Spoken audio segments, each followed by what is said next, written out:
When I first started doing this many years ago, I would get so focused on working with the cat that I would accidentally stare. You know, when you're working on the computer and your eyes get dry because you forget to blink? It's going to happen with the cat too. You're going to work with the cat, you're going to forget to blink, and you end up staring. Staring isn't a good thing. We do not want to stare because when we stare at a cat, it's like telling the cat, I want to fight you. It stresses the cat out, makes the cat tense, and everything that we do not want to do. So whenever we're not slow blinking, which I'll cover in a moment, we need to do what I call sleepy eyes. And sleepy eyes really is just having heavy lids like this.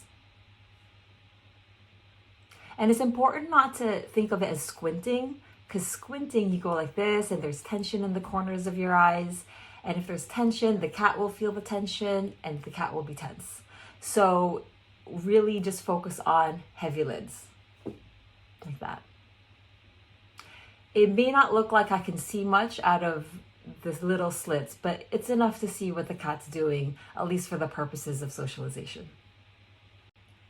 Taking deep breaths and doing slow blinks to the cat are going to be two of the most powerful tools that you have in socializing.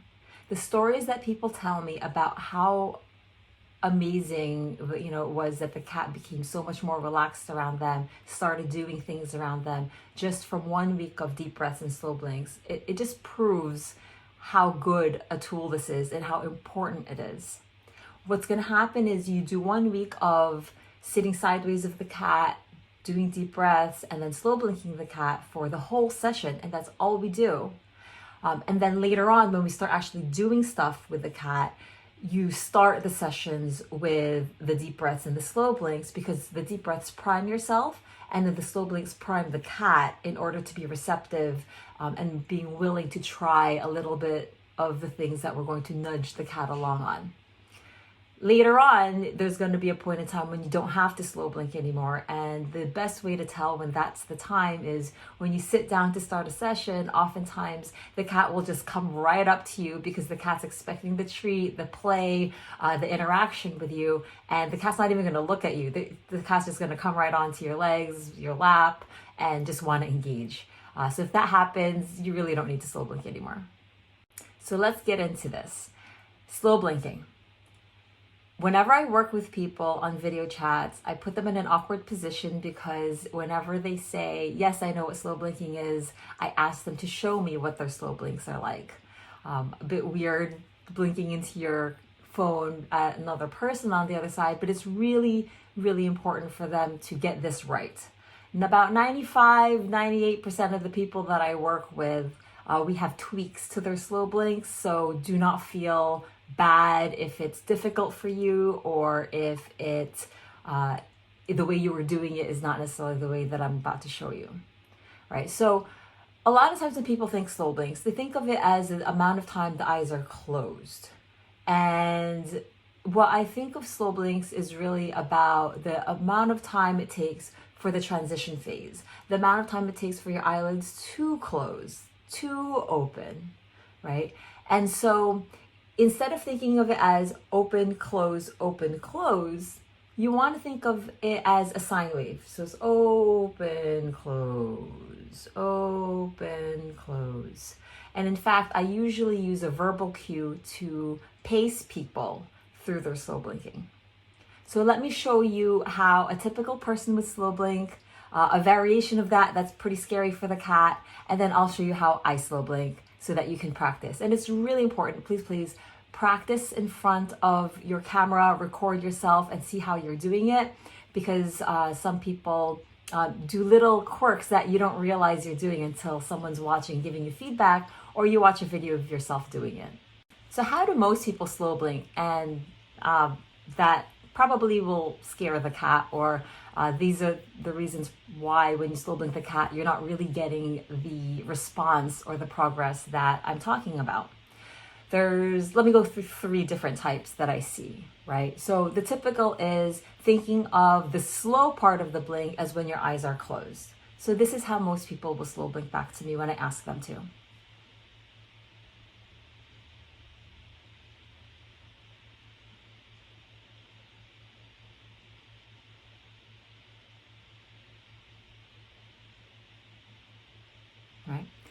Another thing that happens is people flutter their eyes open at the end, and I think because the lids feel a little stuck, and so they feel like I have to get my eyes all the way open, and so there's this funky, flick at the end that's quite scary for the cat. Let me show that to you.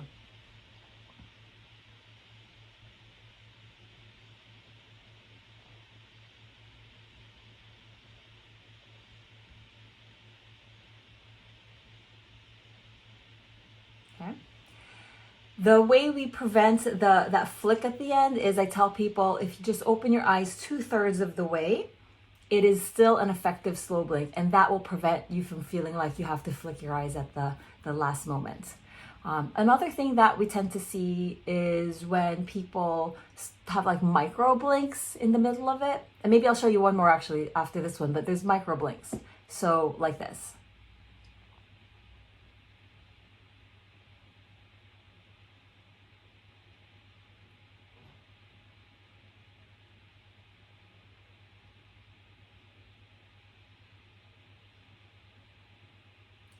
And either they do these micro blinks at the close or at the open, but either way, you want to catch yourself doing that. And most people don't realize they're doing it. So that's when it's good to record yourself on video and watch how you're doing it.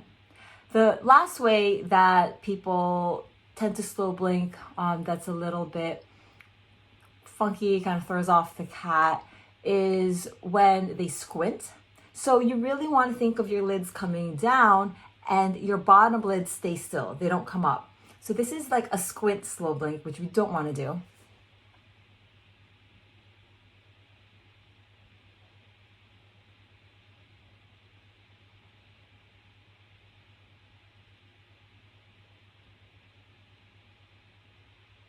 Like that. It's very subtle, but there is a difference. So let me show you how I slow blink. And remember, the important part is the actual closing and opening of the lids. That's the part that's slow. And it's easier for me to start with my eyelids closed, so it might be easier for you as well.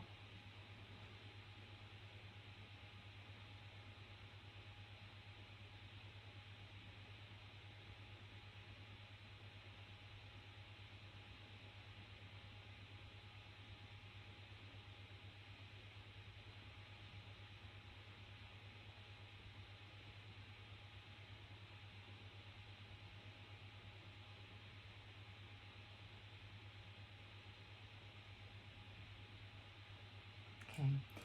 I'd like you to think about how you felt as the cat, as the recipient, when I did the prior slow blinks that we're not supposed to do versus the slow blinking that I just did. Usually people tell me that this version makes them feel a lot more relaxed and a little bit sleepy, which is our end goal with the cat. And remember, we do not want to stare at the cat. So it doesn't matter how long your eyes are closed when you do slow blinks. It sort of doesn't matter how long your eyes are open, as long as you don't keep your eyes open long enough to stare. Sometimes when people are struggling with how to slow blink, it helps them when I give them a verbal cue. And it just really helps them pace the opening and the closing. So I'm going to say the words open and close.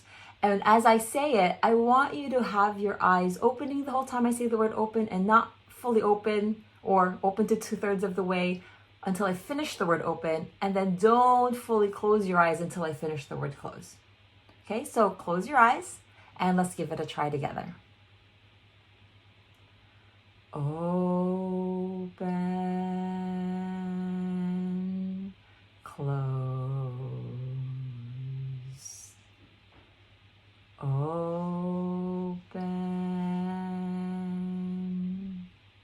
close,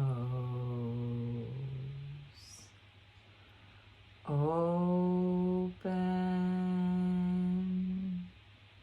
close. And you probably noticed I wasn't slow blinking while I did that because I tried to speak and slow blink at the same time, but obviously slow blinking is challenging enough that it was like trying to walk and chew bubble gum, I think. So I was very hard to pace myself while I was actually saying the words. When we do the deep breaths, it's really about priming ourselves and giving ourselves this calm energy that we then project onto the cat. Oftentimes when I work with people, I'll ask them, do you meditate? Because if you meditate, you can just replace the deep breaths with a short meditation. But for those who don't meditate, the deep breaths is an easy way to get into that same state where you're really, really relaxed. Think of it just as taking 5 long, slow, deep breaths.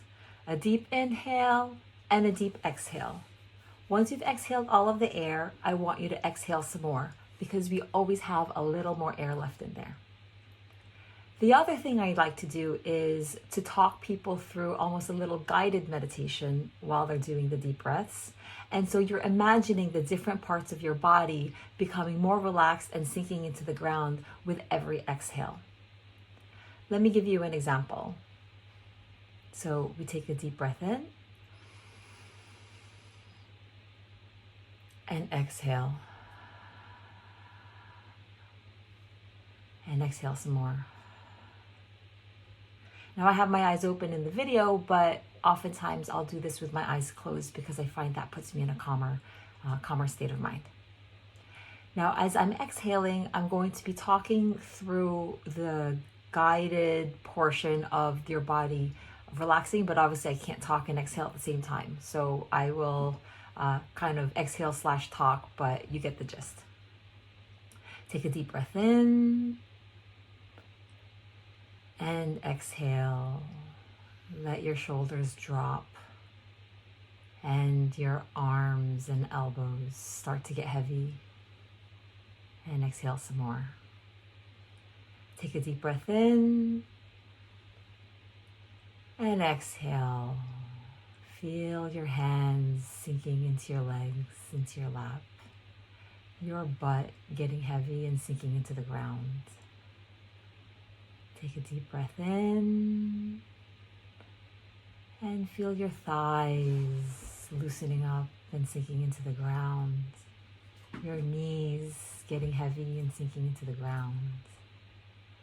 Take a deep breath in and your shins relax and get heavy and sink. And your feet get loose and heavy and sink into the ground.